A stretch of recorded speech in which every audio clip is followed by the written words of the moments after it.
guys, welcome to Ambus Technologies. In this video I'm going to talk about the library management system using the RFID reader and the barcode scanner.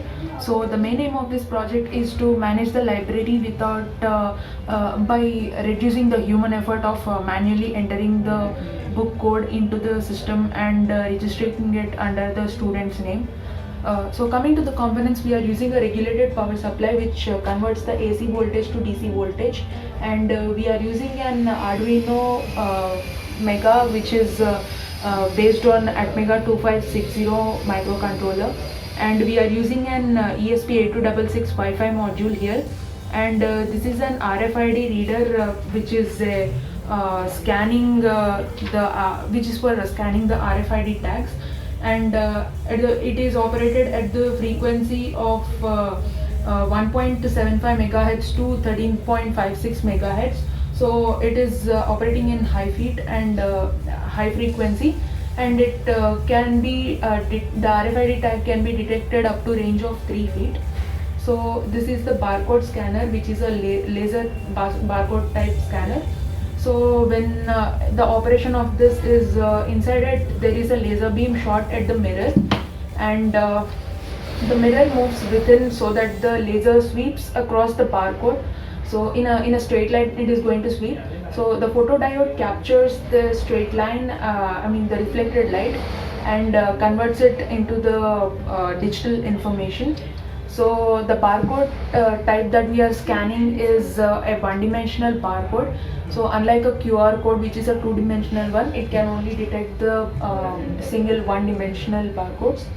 So we have a blink app here so that we can view the student data and the what book is taken by that particular student over the IoT. So when I open this up, so this is the blink app that we are using. When I connect it to the hotspot, it is going to show the title, and this is the LCD display that we are taking instead of the physical hardware LCD. So now that I've explained the components, let's turn on the kit.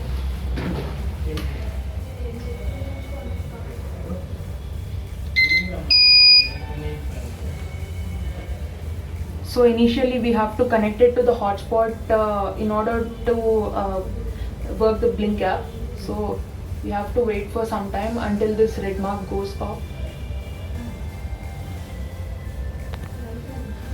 So now I've connected it, and it is showing the title of the project, and now it is expected to show the student RFID tag first. So I'm going to place one of these cards. So now it is showing student number 1 matched, and it is asking for the book ID as well. So I'm going to scan a barcode here.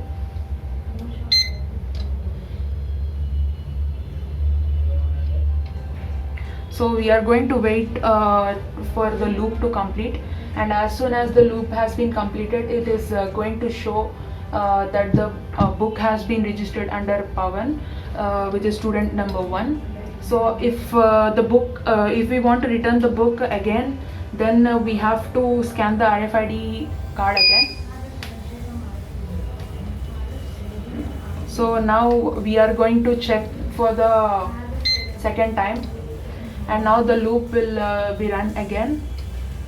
So after the loop is run, and it is going to show that the book is returned by the student number 1. So let us check another student ID card. We have another card here.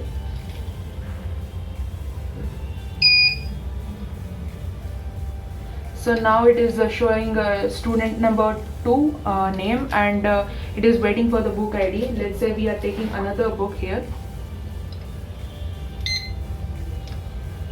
So we must wait for the loop to complete. So it is shown that book is taken by the student number 2, and if we want to return the book again, then we have to scan the,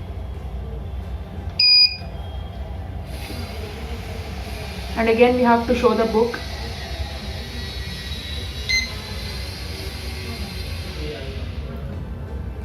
So now we can see that the book is returned by the student number 2.